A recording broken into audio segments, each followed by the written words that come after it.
Hey, you guys. My name is Paul, as Lane said, with 1040.com. Thanks for having us here tonight. I think we saw most of you stop by the booth earlier today, this morning, so thanks for doing that as well. Hopefully you got to use your straw already. I know we went to Chili's and had our straws. A couple of us did, and they said they've been seeing them all day, so continue that. Our team, 1040.com, we're an online tax filing website similar to TurboTax, TaxSlayer, any of those big companies that you might know, 1040.com. We do the same exact thing. We have been working with Healing Waters going into this is our 4th season as a partner of Healing Waters. And this past year, we took a trip to the Dominican Republic to see some of the water sites that are in the Dominican. And we're going to roll a film that we've been working on. You guys are the first group to see this film. We're really releasing it tomorrow. But we thought it'd be a cool part for this presentation. So we're going to roll this. It's about 18 minutes long, like a mini documentary. This will help set up 1040.com and our partnership with Healing Waters. So let's watch that, and then we'll talk a little bit after and answer some questions.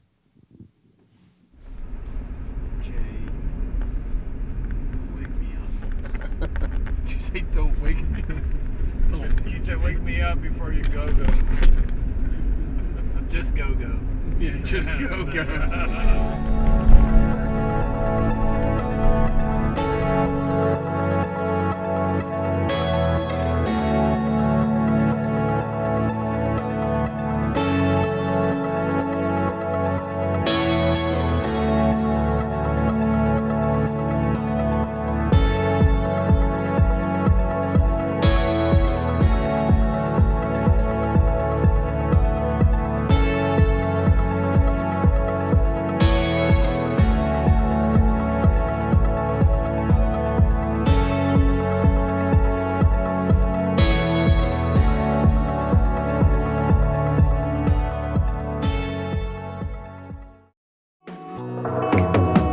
So Healing Waters International is a clean water organization.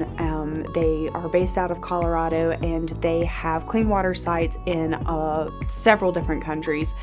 We have been able to kind of experience that firsthand. We've gone on what they like to call vision trips with them, where we get to kind of get an inside look behind the scenes of what's actually happening on these clean water sites. It doesn't take long to figure out that the people that work there are extremely passionate about solving the global water crisis and doing their part, and doing it in the most cost-effective, efficient, most sustainable way that they can figure out how to do it. Here at Healing Waters, we believe that the global water crisis is one of the greatest humanitarian crises going on in the world right now. We are ruthlessly and singularly focused on this idea of bringing safe water, sanitation, health and hygiene capacity to communities in the developing world. Water is such a critical need for every single individual on the planet. There's not one human that deserves it more than another. The reason is because it is probably, in our estimation, the most fundamental building block of health, the most fundamental building block of economic opportunity, and then really just the fundamental basis for daily life. They have developed with their team of engineers a water filtration system that is easy to put together in all different parts of the world. If they don't already have the capabilities, we come alongside and invest in them in education and training so that they can build the capacity and have all of the tools and capabilities that they need to be the ones that can sustain it, and who, with that knowledge, can contribute new ideas and be innovative. It's really cool to see, too, their heart for sustainability. One of my favorite things about it is that Healing Waters equips people in the community to be able to take control and have agency over their own situation, because the people there in the community are the most familiar with the needs. We don't need to go in and convince someone that they should do a project with us, but really it's something that they would probably eventually figure out a way to do.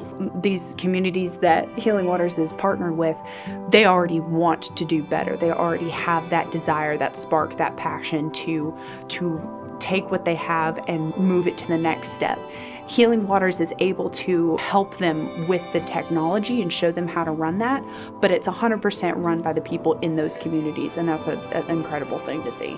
We do that through water operations and business training, where the local members of the community are given training and opportunity to be the site operators managing the entire water system and everything that goes into the distribution model to make sure that their community has safe water. We also do health and hygiene education, which is the biggest thing that creates long-lasting change, is when a community receives the knowledge and education they need to help themselves. The timing is right, the relationships are there, and we're able to get it started hopefully sooner than later because these communities have such desperate needs. It's a beautiful thing to see the men and women in these communities taking that agency and really working.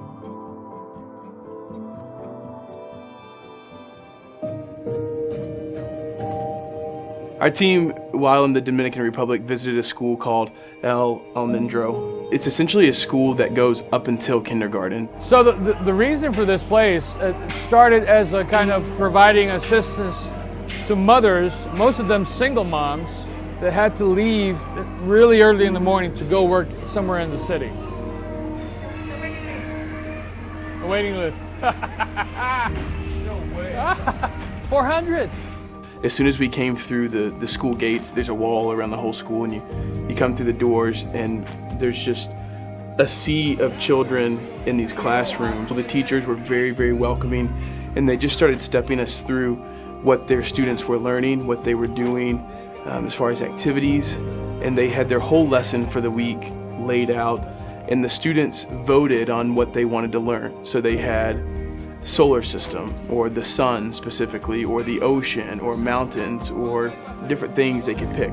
The year before, there was a big poem about clean water and why it was so important to their school, and that's the whole reason we were there. They have a clean water filtration system on site at this school, and it not only services the school but the surrounding community around it. There's like I said, the whole school is walled in, but there's like an opening on the back end of the school where they can reach out to the community and have a water store located there. Very sophisticated, the program that they run and operate, and their staff was so welcoming and just ready to like pour out their heart about what they do. For me, I think Merce, who runs the daycare, who was called to come and minister to these people and provide clean water and provide education. She is an inspiring individual. What she's been able to do and how humble she is about it, and how her faith has carried her through. It's very it's emotional, and it's very impactful. It's when you see all of these kids, a few hundred kids that are getting education, that are learning about health and hygiene, that are drinking clean water and have this safe place to go. You see them running around and dancing and smiling. You know you're making a difference. You know that water was the catalyst for what that daycare is able to do. I didn't partake in the dance, but there was a dance, and I think we have footage of James dancing, which is really fun. Let me think. I did dance with the kids. I'm not sure if there's any footage of that. I hope there isn't. But they do. They get all the kids together and they play some great dance music. And it's hard not to want to get out there and have fun with them. And those kids can dance.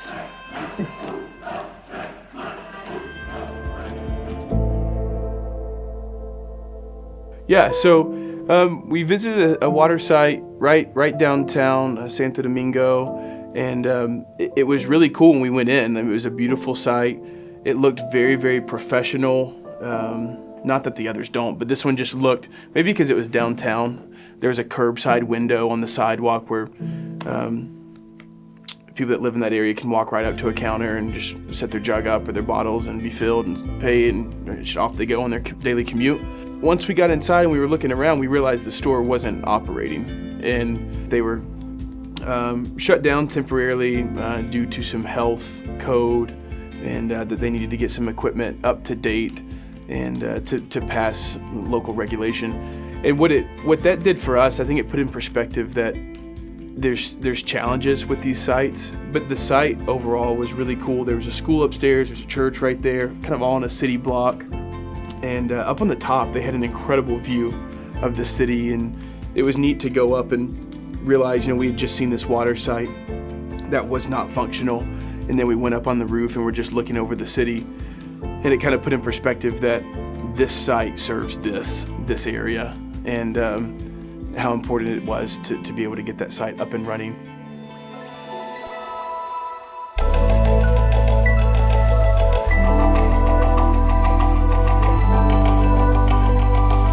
Well, we were told before we left the States to bring some baseball gear, so we were ready. We were fully prepared.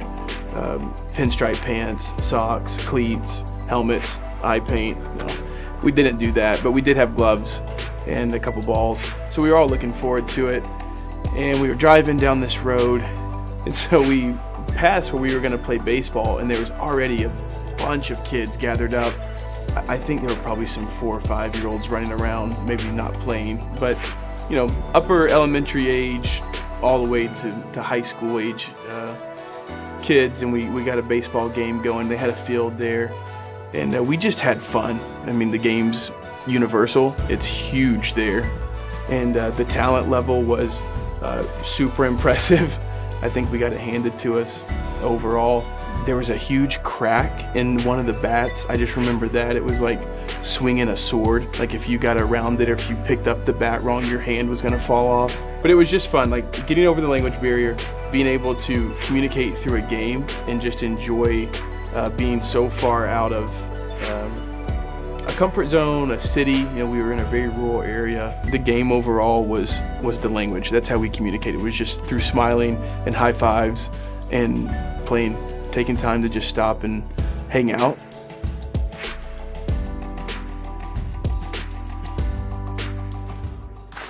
Consuelo is an interesting site. Pastor Julio there really has great vision, and I think the takeaway there was that they didn't stop at water.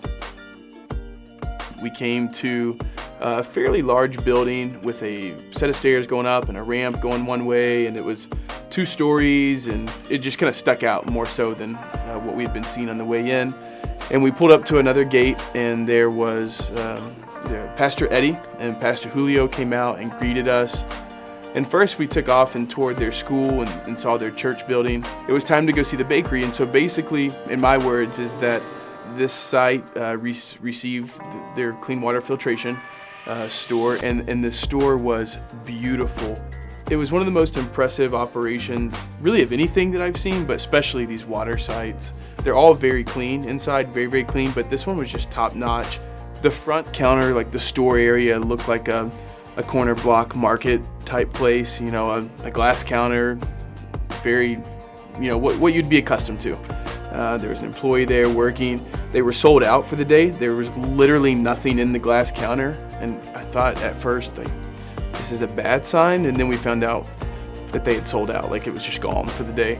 So then we went into the back, their production facility, and that's where I think everybody in our team had their mind just wrecked. They had a commercial grade bakery in the back, and there's a team of people in the back all wearing white, and they were just baking away.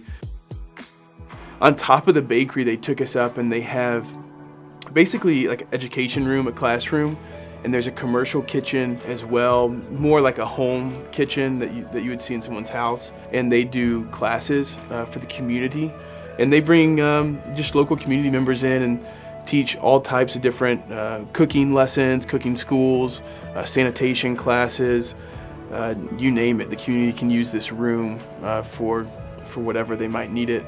You're talking about a community where jobs aren't just sitting around waiting for people to fill them. And because the bakery, this is what's cool about it, it doesn't just provide baked goods for that immediate community and for their school, but they provide baked goods for other schools in the area that are doing similar things to what they're doing there.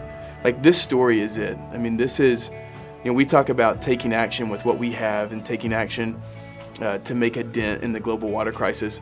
And then you see the site come in, and not only did someone take action to make that happen, but now this community has this huge vision, and they're able to take action with what they have and what they can create and what they can utilize their people for.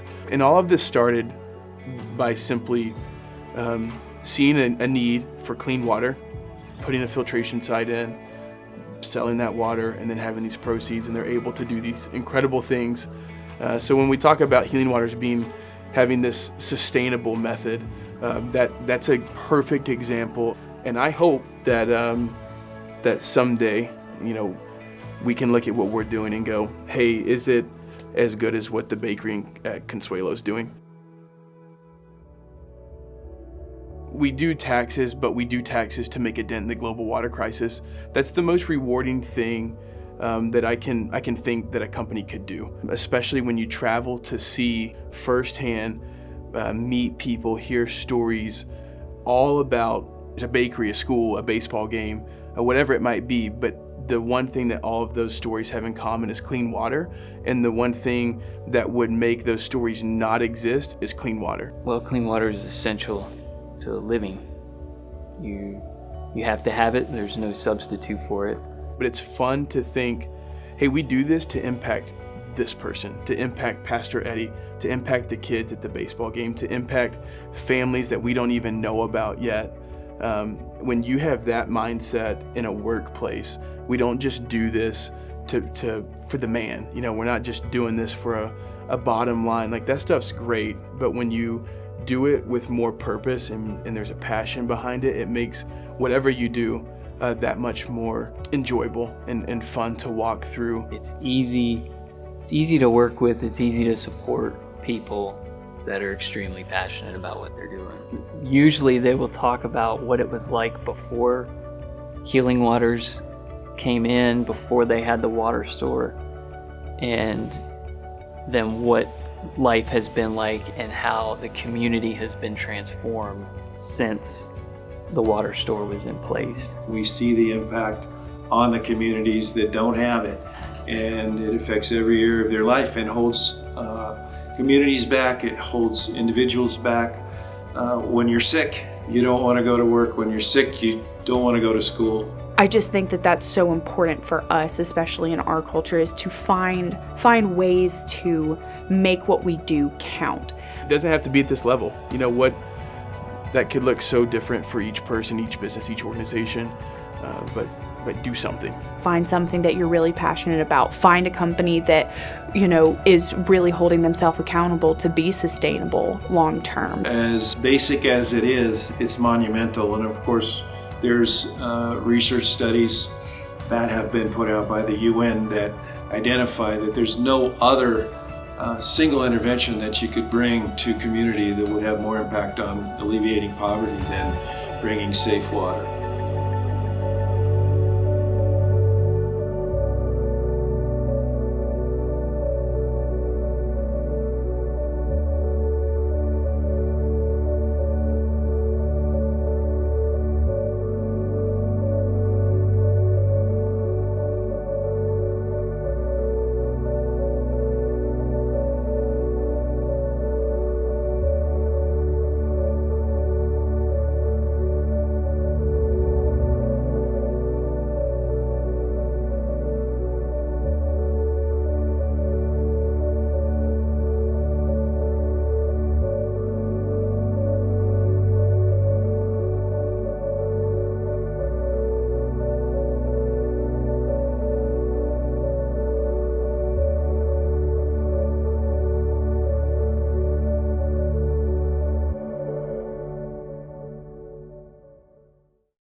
Awesome. Thanks for watching that with us. I want to introduce Kayla Huff with Healing Waters International. Kayla is the Director of Marketing and Development and Marketing. I got it backwards. Tell us a little bit about what you do, then I'll introduce Sue. Sure. So my job and the team that I supervise is in charge of all of the fundraising and marketing that happens for Healing Waters International.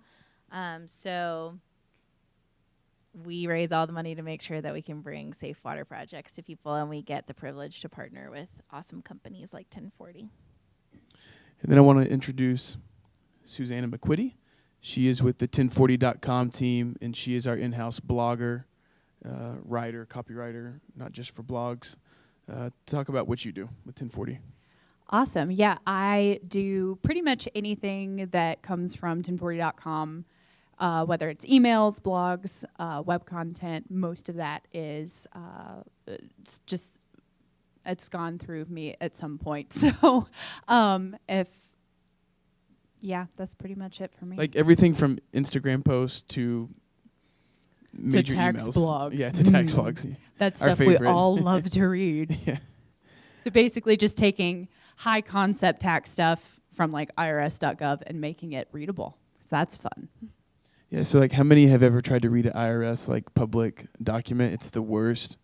And it's super hard to understand, and Sue does a phenomenal job for our team making that easy to comprehend.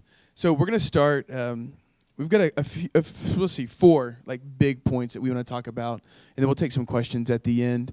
But first, we've said the phrase "the global water crisis" a lot today, whether it was just in conversations here right before this started or at the tent. And I feel like I know you use that phrase a lot in your week, and even as a tax company. We use the phrase the global water crisis weekly and probably daily. So Kayla, talk about the global water crisis and what it actually means. Sure. So I think the biggest way to look at the global water crisis is there's about 2 billion people who right now don't have access to safe drinking water and things like sanitation.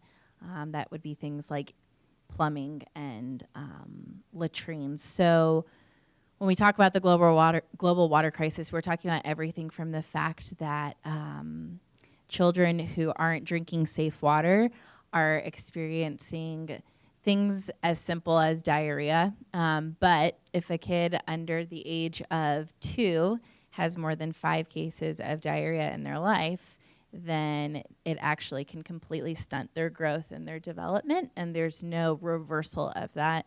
It also is one of the leading causes of death in children under the age of 5.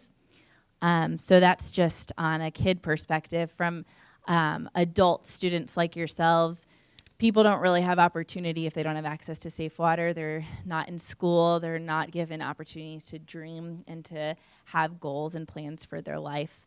We really take that for granted when we get to sit in rooms like this, where there's air conditioning, where learning is a privilege. And so we're doing our small role in helping to end the global water crisis by being an organization that comes alongside communities to empower them with a holistic, sustainable solution.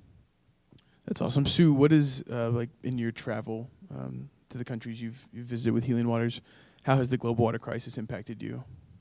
I would say probably the coolest thing in those travels has been seeing, because obviously when we travel with Healing Waters, you kind of get to see a little bit of what it's like to not have clean water, but more often we're seeing what is made possible by clean water. So being able to see the solution in action, if for anyone who was there at the tent earlier today, probably heard me talking about this, but it's really cool to see how clean water is the beginning of the domino effect. Like, talking about how, like Rob said on the video, if people are sick, then they don't want to go to school, they don't want to go to work. And even just seeing how clean water can mobilize an economy, that sort of thing. So obviously, if you don't have clean water, then those things, will be more absent. So I would definitely say that clean water is the sort of ground zero for, functioning development, and especially in these far out countries. Let's talk about water, sanitation, hygiene, and really dive into how Healing Waters is approaching that and tackling that idea in your practices in different countries. Yeah, sure. I did want to start with this question. Like, how many of you, when you woke up this morning, went to the bathroom? And maybe in the bathroom, you flushed your toilet, washed your hands, brushed your teeth. Just kidding. It's gross. She needs to take our health and hygiene curriculum. So we use more water probably in the first 20 minutes of our morning than most people in the developing world use in a day. So when we talk about this concept of WASH, it's an acronym that stands for Water and Sanitation and Hygiene. And that acronym was developed because, as you guys know, in the things that you're studying and learning, you have to look to history to kind of, not repeat ourselves and to decide how we're going to better the world from a global perspective. And so, something like safe water, no one can really argue that people don't need that. And so for years, this isn't anything new, but for years, there's been plenty of organizations and people who have, taken this cause on firsthand and have figured out solutions to bring access to water to people who may not have had it before. So over the last 30 years, that's been a massive movement. And then the UN and the Sustainable Development Goals that are associated with a lot of social justice issues came out with Millennium Development Goals that by 2015 they wanted to have improved access to safe water. Actually, I don't think safe was in there. I think it was just improved access to water, which we can go into that in a bit of a detail. But after 2015, then we developed the Sustainable Development Goals, and by we, I mean the UN and all of these large organizations that are out there doing international development. The Sustainable Development Goals are, there's quite a few, but the ones that are connected to water are having, really ending the global water crisis by 2030. So it's something that could end in our lifetime, which is pretty cool. And then from a sanitation and health and hygiene perspective, there's a lot of goals set up in monitoring the success of sanitation projects. Again, everything from latrines. We don't think about these things because we get to go flush our toilets after we go to the bathroom, but in a lot of communities, open defecation is still a practice. And then that goes into these deeper issues of people's dignity as humans. I think if any of us felt that we had to leave our homes to go use the bathroom, often for women that's a really unsafe thing, that really strips us of dignity. And so something as simple as safe water and access to sanitation brings dignity back into communities and brings dignity back into people's lives. And so our model is not only making sure that people have access to safe water, because again, if you're giving people access to water, but it's not necessarily clean, well, they're still having diarrhea, they're still not going to school, there's still not dignity being brought into the community.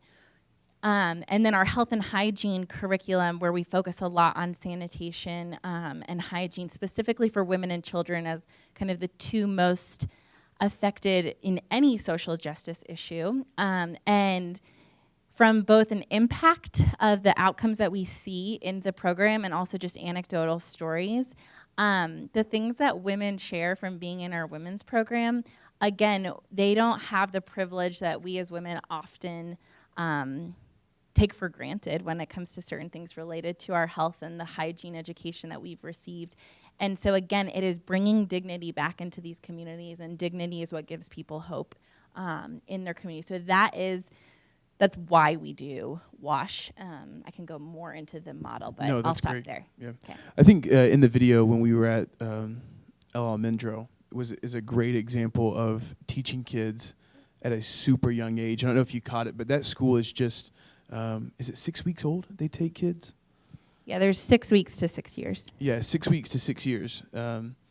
So, before these kids even go to kindergarten, they have like fundamental practice of this WASH model, and it's integrated into their curriculum that they're learning in school. So simple things is like hand washing was a big one. There's hand washing stations at a lot of these schools with, posters and curriculum around that. Yeah, the kids program is actually really funny. The women's one, if you can imagine, women, especially in the developing world, who maybe they've only received a elementary school education, to put them into a lecture kind of setting like this where there's a teacher and they're given homework is really intimidating. And so we learned that the best solution for our women's program was to do small groups in someone's home where it's facilitator-led, so it's more of a group discussion. The children's one, though, because kids thrive in classroom-type settings, is a class, but they do a ton of interactive things. And again, for the amount of times that I'm probably going to say poop and diarrhea on a stage is really odd, and I probably never thought I would be doing this. But teaching kids the pathways that if a cow is defecating in their river and that's the river that they're drinking from, well, that's how they get sick. And it's like mind-blowing for them, and they have a lot of fun playing with all these like funny pictures and learning about the transfer of poop to mouth. But those, again, are things that we took for granted when we were at a young age being potty trained and learning to wash our hands. Yeah. That's awesome. What, a small crowd, so could some of the students just shout out like what department or like major, just so we can maybe try and like guide what we're saying? What about you over here? Nutrition? Finance, okay. Same for you. Physics? What about you girls up? Okay. Okay. Psychology. Okay. All right. So we're gonna move into. Can I touch yeah. on that real quick? Sorry. Yeah. So just to make this relevant to you all, because I know a lot of you are here for extra credit. I know maybe you don't want to be here on a Thursday night, but I do want to just touch on a couple of things. I actually started out as a nutrition major in college, and I thought that I could have great impact in that, and you totally can, and I think that nutrition is so important. But again, you can tie the global water crisis back to nutrition. A lot of our health and hygiene education focuses on nutrition because so many of these kids are severely malnourished as far as what their nutritional intake is. Finance, physics, environmental studies, psychology, all of these things are directly related to this. So I hope that as you're sitting here and we're having this discussion, please ask us questions and be thinking of the questions that you want to ask, because this truly connects to everything that you guys are studying. So we'll move in. We'll kind of bring 1040.com into this a little bit and keep Healing Waters involved. We're going to talk about creative marketing and for good, right? So about annually, it seems like 1040's team will travel with Healing Waters on a vision trip of some kind. And we document that trip heavily, I would say, whether it's through journaling, videography, of course, photography. But at the same time, there's this, I guess, like a parallel or like a line that we walk with where we go. Actually, I'm going to share something that you told us. It was on one of the first trips that I went on. We were talking about like not bringing candy and things like that to other countries, right?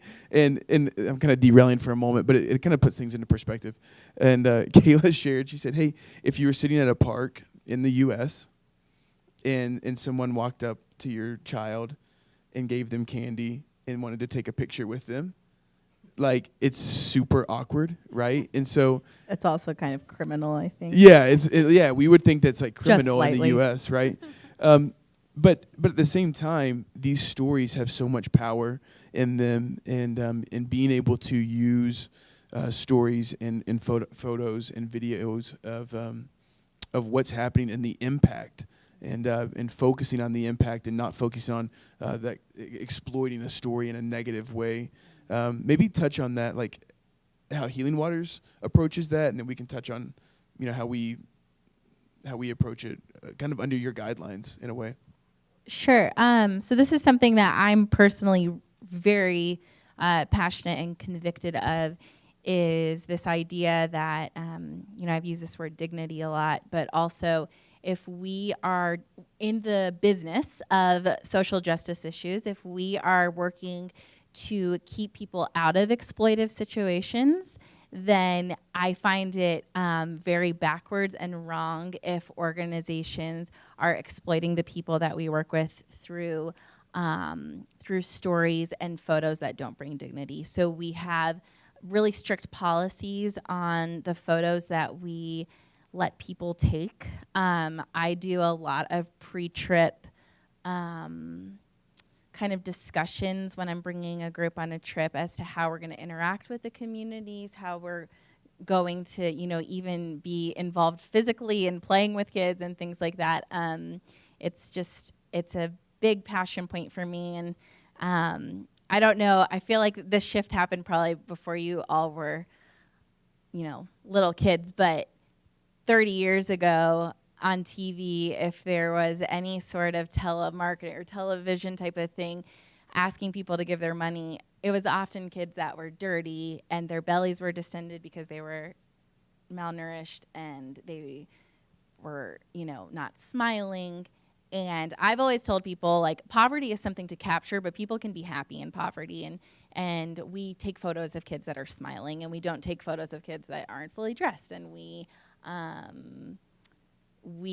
try actually really hardly to not just have like a photo of one child. If we're telling the story, we want it to be with the community, so we try to keep it at that level. And the same with telling the stories. And I think Sue can probably talk about this in more depth from the angle of a business that's involved in this. But on our end, we just want to make sure that the stories that we're portraying, while we can show the need and we can bring to life what that need is, because we all need to understand that and have empathy, we want the story to be one of hope and dignity.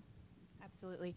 Yeah, I was going to say, what the first vision trip that I went on with Healing Waters was to Guatemala, and it was really cool. And but one of the first places that we went was very impoverished, and it was more for us who were there on the trip to go and see and just kind of see the types of people that were being impacted.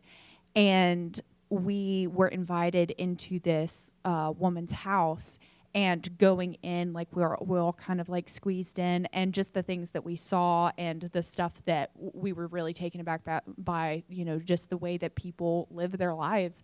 We started pulling out our phones or taking notes and that sort of thing, and Kayla had to like, okay guys, no. And so we talked about it afterwards, and it's like, this is important for you to see so that you understand the importance of what we're doing, but we also don't want to be like, hey, here's it, because it's the inside of this woman's home, and she invited us in, that sort of thing. And so just that was a very eye-opening experience. So for me, as the writer coming away from these vision trips, it is kind of it's an interesting line to kind of walk along to say, how do you share these people's stories and highlight the need, because you want people to understand just how much it is needed, but also to highlight the hope and the dignity. And I can honestly say that I've never been on a trip with Healing Waters where I wasn't completely blown away by how much people are able to do with what we would consider not that much.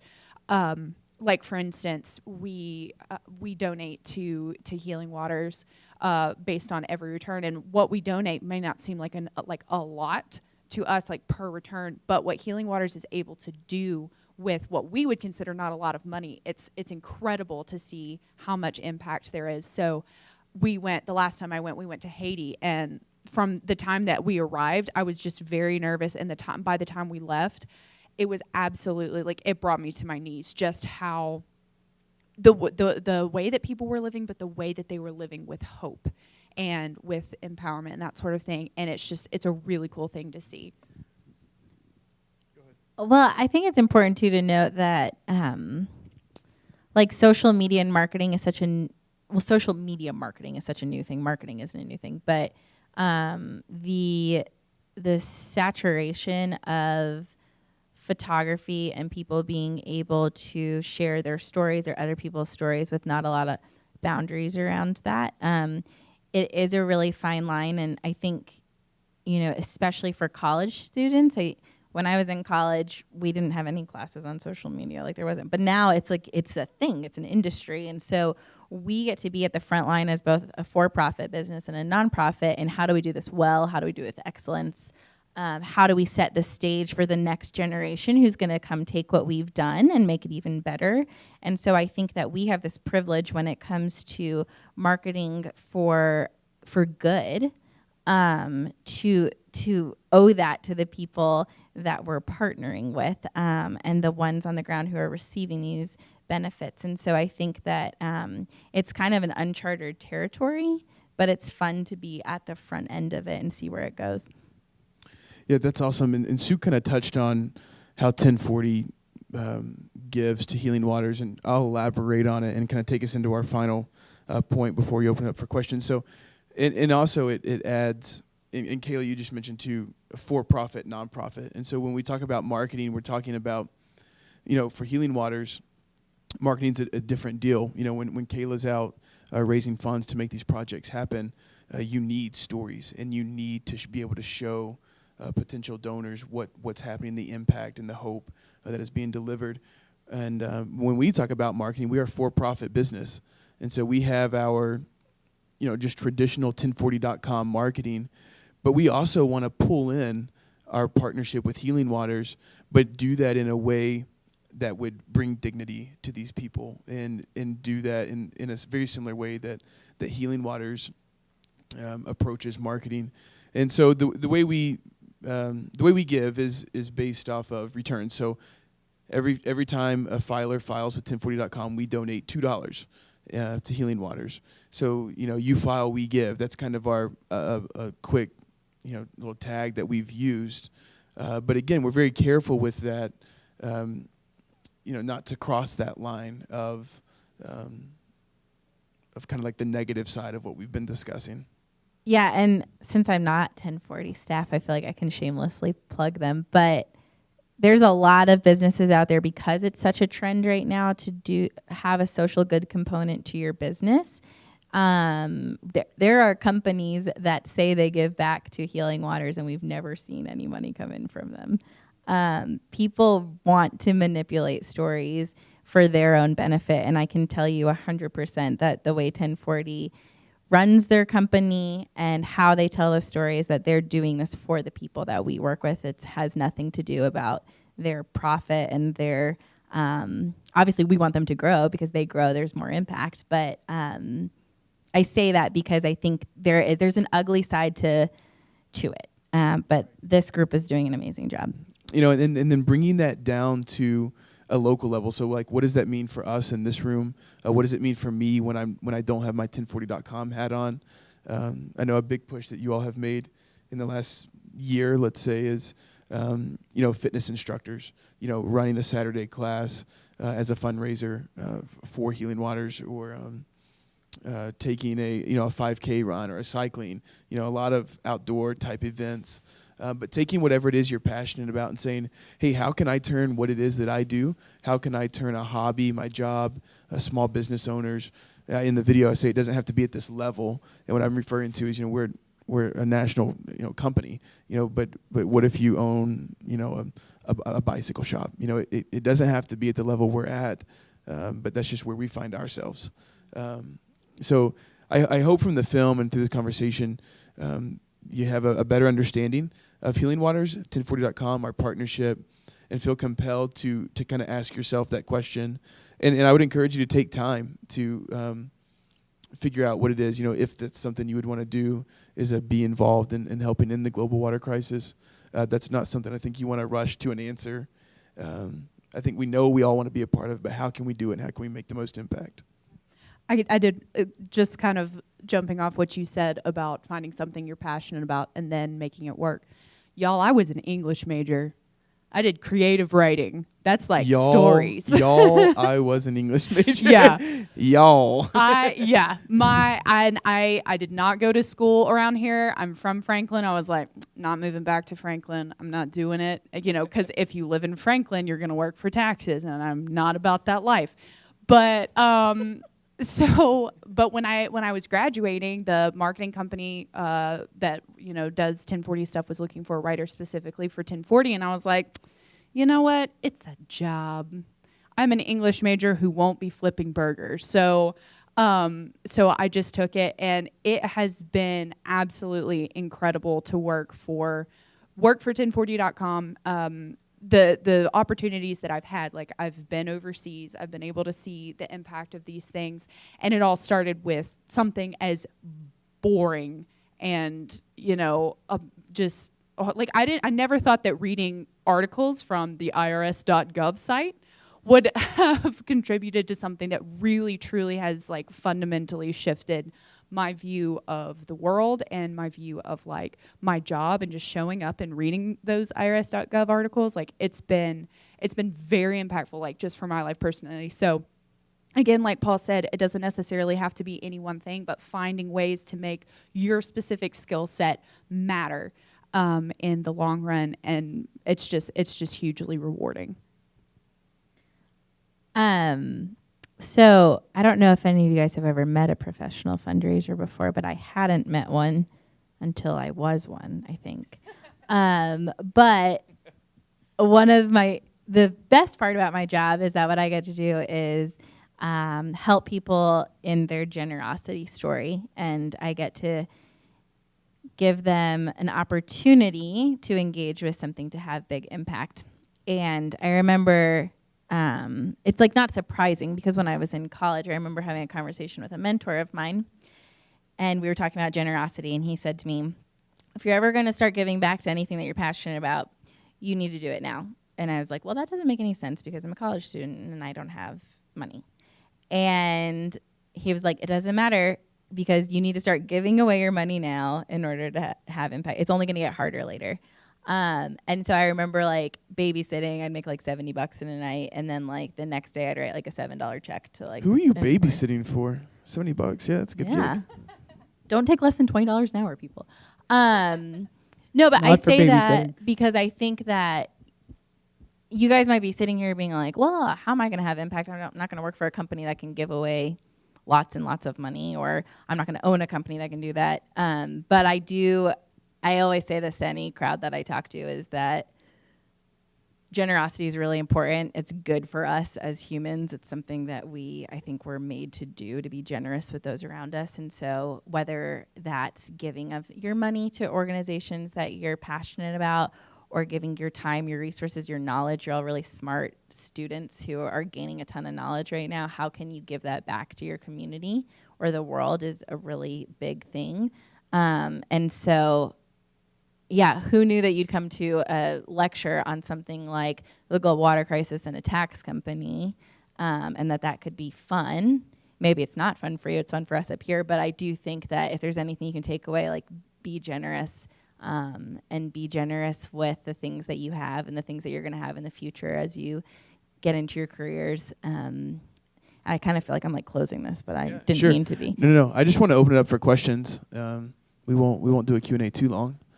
But if anybody has questions. Go for it.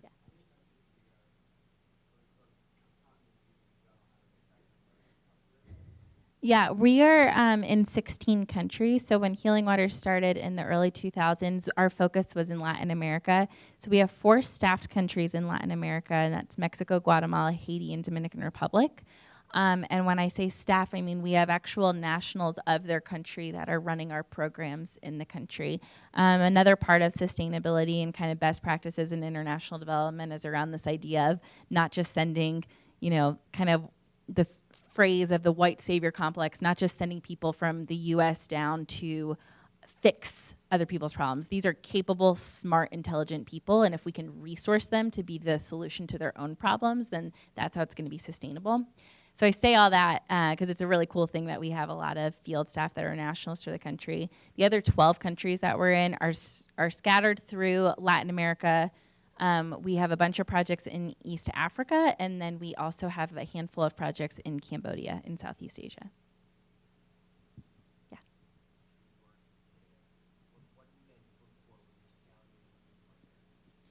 Sure. No one's ever asked me the question that way, so I'm trying to think of how to answer that well. I think first thing we look for is skin in the game. We're not going to come in and twist someone's arm and tell them that they need safe water. Most people know that they need safe water. And so we're looking for people who understand that not only is this opportunity going to bring a solution to a really felt need in their community, but that it gives them the tools to be the ones, like I said, to kind of be the change makers in their community. So we're looking for people who are innovative. If you look at our site operators, they are these entrepreneurial type people. The guy who has the water store, the bakery, the training vocational center, The things they're doing are incredible. And so we want to partner with people who see the bigger picture. Because of how the solution is set up in a community, it also needs to be with people who aren't out to make a ton of money on their own. They want to bring in a resource. They want to be the social entrepreneurs in their community. So that's a big part of it. We're not going to partner with someone who thinks that they're going to get rich from our water store. Typically, any revenue that is brought in through the sales of the water goes back to what other programs they're doing. So the bakery, a school, children's feeding center. I'm not sure if I fully answered your question, but yeah. I do. Another thing you said of like transferability, the other thing that's really interesting and from an international development standpoint is that you can't take this solution, you can't take this system you guys have seen all day here and drop it down into the context of both indigenous rural Guatemala and slum urban setting and think that it's going to have the same impact and it's going to work in both communities in the same way. So it's important on our end that we're always understanding the cultural context of each community. I mean, even in one country, the cultural context 20 miles away from each other is very different. I think some of that too is from like a logistics standpoint. We visited a site that was extremely remote in Haiti, and they had, it was a larger system than this. But when we went into the building that the system was housed in, we heard a machine running, and when we turned the corner, we could see that it was actually pumping imagine like a Ziploc bag, like a sandwich bag, but sealed. There's no zip on it. And so it would fill this bag up with water, cut it, and drop it into a bucket, and fill another one and drop it into a bucket. And so the reason was, it's so far removed, this village, that it was easier to distribute water in little pouches. And so you just poke a little hole in it and suck the water out of it, just for transferability and to get that around. Yeah, and that's not a solution we provide. So that was the community saying, okay, now we have this water system.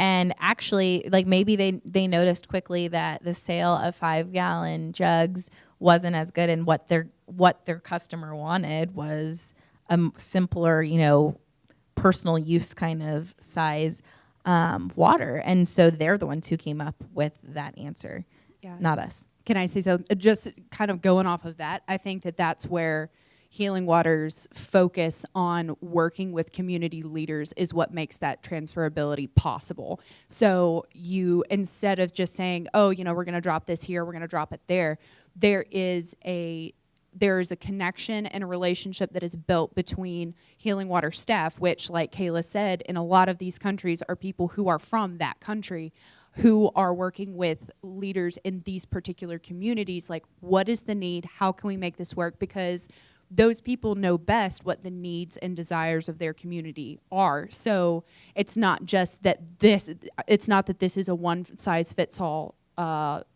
solution. It's a tool that the leaders in the community can then use to meet the needs that they know specifically. So it's just like you said, these people are smart. They're very capable. It's just providing the tools to help them move to the next level. So for me personally, I think that is one of the absolute coolest things about Healing Waters model. Does anybody else have questions? You mentioned you sell water. If you're a nonprofit, why are you selling? That is an excellent question. So us as a nonprofit has nothing to do with any sort of profits that any of the water stores would get. The idea of them selling water is, again, back to best practices in international development. You can't just give free handouts to people. That's not going to be sustainable. And so the way the model works is that the site leadership team that we partner with, they have skin in the game by maybe providing the building, the little room that our system would be in. They're trained and certified in water business and operations training. So they're learning everything from how to maintain that system and make sure that it's working properly to what does it look like to have a budget, and what is revenue and expenses, and how do we market this to the community? And again, this is where they get to be creative, come alongside them, and we do studies of what is the lowest cost that we could sell water in the community, that the poorest family in the community could purchase it without it being a financial burden, that would still give enough margin for a small amount of savings if they need to be making any repairs or anything to the equipment, and also any revenue that could go towards other programs.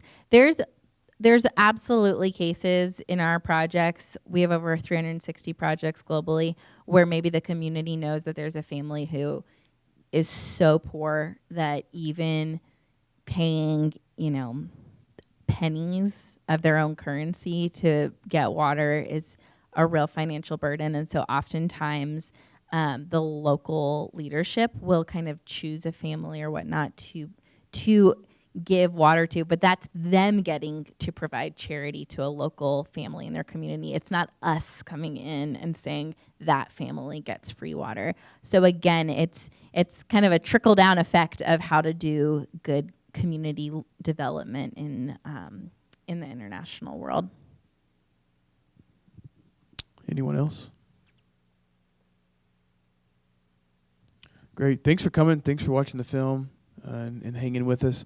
Feel free to stop by if you did not get a reusable straw, and if you want to check out the filtration system, we can show you how that works. And have a good afternoon or good evening.